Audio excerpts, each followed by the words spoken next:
It's 7 o'clock now and they've just opened up the site to all the excited visitors. And also the sun's come out and the moon is rising behind us. When you're in a landscape like this, it's hard not to think about what's happening in the sky relates to us here on Earth.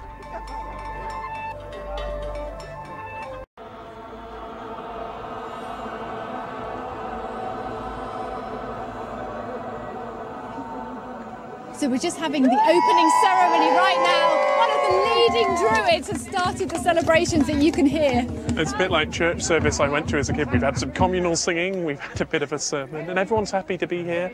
And it's not raining, so maybe there's something in it.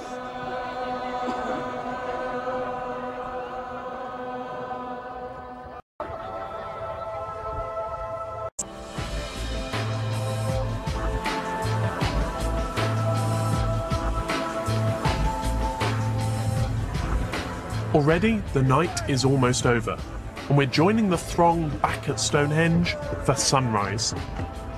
I'm going to try and get inside the circle with the drumming druids. From out here, we can't even see the heel stone, so the sun will rise over there in about 20 minutes. But it's only the people on the axis, the very middle of the monument, that actually get a good look.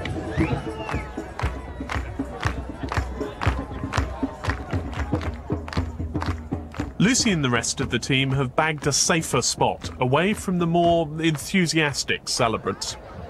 So we're here waiting for the sunrise. We only have about 20 minutes to go now, and the excitement in this area is really picking up. It is. It's heaving, isn't it? And it's remarkable how quickly the sky has brightened in the last just 10-15 minutes, isn't it? Yeah, you did wonder whether the sun was actually going to make an appearance. Actually, I still wonder that, because it's slightly drizzly. So murky. It's certainly very cloudy. It's been a good evening. There's been really a good session here, I thought. I found the whole atmosphere really most interesting. Incredible, yeah, it really was. Well, it's just a couple of minutes before sunrise and the focus is still on the circle, but we're where the action is, with the heel stone right behind us.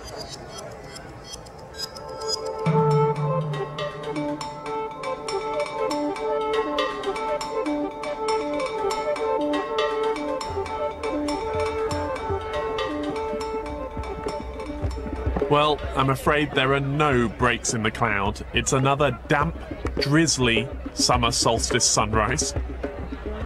Now, Clive, I think you know what I'm going to say. I do know what you're going to say. So the sun has risen, yet there was almost no response from the crowd here. Yeah. Why is that? Well, does it surprise you there was no sun? What people are looking for is to actually see the sun. When you don't see the sun, they don't cheer. I mean, people in the Neolithic, I'm sure, were the same.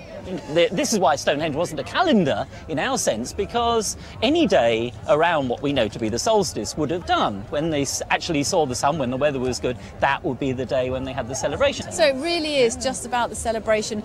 In fact, it kind of feels to me a bit like an endurance event. It's about staying up all night. Are you dedicated enough to stay up all night and be there for the sunrise? And if you are, you've done your celebration and you've paid your respect to the rising sun. Oh, I think you're too negative. I think it's enjoyment. It's about enjoyment.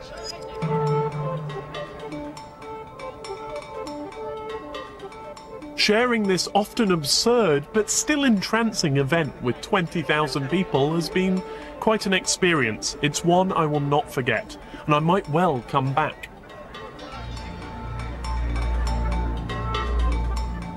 The moon's role at Stonehenge will always provoke debate and speculation. After all, we'll never really know whether the position of the stones was deliberate or just a coincidence.